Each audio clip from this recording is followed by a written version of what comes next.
అందరికీ నమస్తే. నేను మీ శారదని. Welcome to Sharada's channel. ఇవాల్టి స్పెషల్ వీడియో అప్పటికప్పుడు పిల్లలకి ఎంతో హెల్తీగా ఇలా స్కూల్ నుంచి వచ్చేలోపు చక్కగా తయారు చేసి పెట్టండి. పిల్లలనే కాదండి, మనం కూడా ప్రతిరోజు ఒక లడ్డు తింటే ఎంతో మంచిది. మరి తయారీ విధానం చూద్దామండి. ముందుగా ఒక ఫ్రై ప్యాన్ తీసుకొని అందులో 1 కప్పు పల్లీలు వేసుకొని మీడియం ఫ్లేమ్లోనే కలుపుకుంటూ వేయించుకోవాలి. లడ్డు అనేది రుచిగా రావాలి అంటే పప్పులు వేయించే దాంట్లోనే ఉంటుందండి. హై ఫ్లేమ్ పెడితే పప్పు మాడిపోతుంది, లోపలంతా పచ్చి పచ్చిగా ఉంటుంది. మీడియం ఫ్లేమ్లోనే ఇలా కలుపుకుంటూ వేయించుకుంటే మనకి పప్పు అనేది లోపల వరకు వేగుతుందండి. చూడండి, చక్కగా ఇలా వేగిన తరువాత ఈ పప్పులన్నీ ఒక ప్లేట్లోకి తీసేసుకుందాం. ఇలా తరువాత అదే ఫ్రై ప్యాన్లో ఏ కప్పుతో అయితే మనము పల్లీలు తీసుకున్నామో అదే కప్పుతో తెల్ల నువ్వులు కానీ నల్ల నువ్వులు కానీ తీసుకోవాలి. నేనైతే ఇక్కడ తెల్ల నువ్వులు తీసుకుంటున్నాను. నువ్వులు వేసిన తరువాత కూడా మీడియం ఫ్లేమ్లోనే చిటపటమని శబ్దం వస్తూ మంచి సువాసన వస్తుందండి.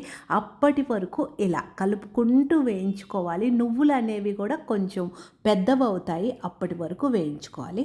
ఇలా వేగిన తరువాత ప్లేట్లోకి తీసేసుకోవాలి. తర్వాత అదే ఫ్రై ప్యాన్లో చిన్న కప్పుతో బాదం పప్పు, జీడిపప్పు, పంప్కిన్ సీడ్స్, సన్ఫ్లవర్ సీడ్స్, పిస్తా, వాటర్ మెలాన్ సీడ్స్ మీకు అందుబాటులో ఉంటే తీసుకోండి. లేదంటే ఉత్త జీడిపప్పు, బాదం పప్పు కూడా చక్కగా తీసుకోవచ్చు. ఇవన్నీ వేసిన తర్వాత ఎక్కువసేపు వేగనవసరం లేదండి. 2-3 నిమిషాలు ఇలా అని అలా స్టవ్ ఆఫ్ చేస్తే సరిపోతుంది. వేడైతే చాలు పప్పులు మొత్తము.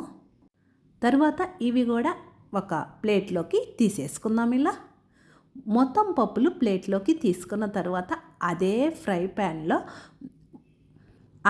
ఎండు కొబ్బరి చిప్పను చిన్న ముక్కలుగా కట్ చేసి ఆ ఫ్రై ప్యాన్లో వేసుకోవాలి. ఇది కూడా 1 నిమిషం కానీ 2 నిమిషాలు కానీ ఇలా అని అలా స్టవ్ ఆఫ్ చేస్తే సరిపోతుంది. ఎక్కువ వేగనవసరం లేదు, మళ్ళీ రుచి అనేది మారిపోతుంది. అందువలన వెంటనే ఫ్రై ప్యాన్లో ఉంచకుండా పక్కన ప్లేట్లోకి తీసేసుకోవాలండి, లేదంటే మాడిపోతాయి. అందువలన ఇవన్నీ చల్లారిన తరువాత ఒక తడి లేనటువంటి మిక్సీ జార్ తీసుకొని ముందుగా వేయించి పెట్టుకున్నటువంటి పల్లీలు ఉన్నాయి కదండి, అవన్నీ మిక్సీ జార్లో వేసుకోవాలి.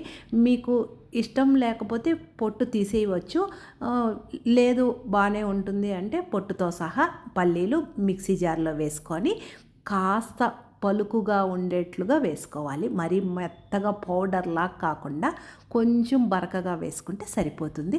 ఇలా వేసుకున్నటువంటి పొడిని ఒక వెడల్పుగా ఉండే ప్లేట్ తీసుకొని అందులో పొడి మొత్తం వేసుకోవాలి. పప్పులకి పొట్టు ఉంచుకుంటేనే మంచిదండి. తరువాత అదే మిక్సీ జార్లో ముందుగా వేయించి పెట్టుకున్నటువంటి నువ్వులు ఉన్నాయి కదా, ఆ నువ్వులు కూడా చక్కగా పౌడర్ చేసుకోవాలి. ఒకదాని తరువాత ఒకటి వేసుకుంటూ రావాలండి. ఈ నువ్వుల పొడి కూడా ఆ పల్లి పొడిలో కలుపుకోవాలి. తర్వాత మనం వేయించి పెట్టుకున్నటువంటి పప్పులు ఉన్నాయి కదండి, బాదం పప్పు, అవన్నీ కూడా అదే మిక్సీ జార్లో వేసుకొని కొంచెం పలుకుగా వేసుకుంటే మనం లడ్డు తినేటప్పుడు పంటి కింద పడి చాలా రుచిగా ఉంటాయి. అందువలన కాస్త ఈ పొడి మాత్రం పలుకుగా వేసుకోవాలి. ఈ పొడిని కూడా అందులో కలుపుకొని చివర్లో కొబ్బరి వేయించి పెట్టుకున్నాం కదండి, ఆ కొబ్బరి కూడా ఈ జార్లో వేసి మెత్తగా వేసుకోవాలి. ఈ లడ్డూలోకి కొబ్బరి అనేది మీ ఇష్టం అండి, వేసుకున్నా బాగానే ఉంటుంది, వేసుకోకపోయినా లడ్డు అనేది చాలా రుచిగా ఉంటుంది. ఇలా కొబ్బరి పొడి వేసుకున్న తర్వాత ఆ పొడిలో కలుపుకోవడమే. మనము ఏ కప్పుతో అయితే పల్లీలు నువ్వులు తీసుకున్నామో అదే కప్పుతో 1/3 కప్పు తురిమిన బెల్లం వేసుకోవాలి. స్వీట్ ఎక్కువ తినేవాళ్ళు 2 కప్పులు వేసుకుంటే సరిపోతుంది. నేనైతే ఇక్కడ 1/3 కప్పు తురిమిన బెల్లం వేసి ముందు వేసుకున్నటువంటి పొడిలో నుంచి కాస్త తీసి ఈ బెల్లంలో వేస్తున్నాను. అంటే మనకి మిక్సీకి వేసుకునేటప్పుడు చక్కగా ఇదవుతుంది.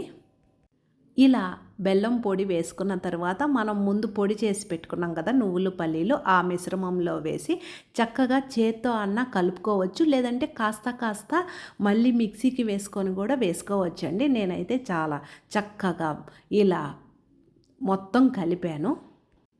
ఇందులో నెయ్యి కూడా వేసుకోవచ్చండి. నేనైతే నెయ్యి వేయట్లేదు. మీకు ఇష్టమైతే చక్కగా 2 స్పూన్లు నెయ్యి వేసి మొత్తం మిశ్రమాన్ని కలిపి ఇలా లడ్డూల్లాగా తయారు చేసుకోవచ్చు. ఎంతో రుచిగా ఉంటాయండి. ఒక్కసారి నేను చెప్పిన విధంగా ట్రై చేయండి. ఎలా వచ్చిందో కూడా కామెంట్ సెక్షన్లో తెలియచేయండి. ఆ పిండితో మొత్తం లడ్డూలు తయారు చేశాను.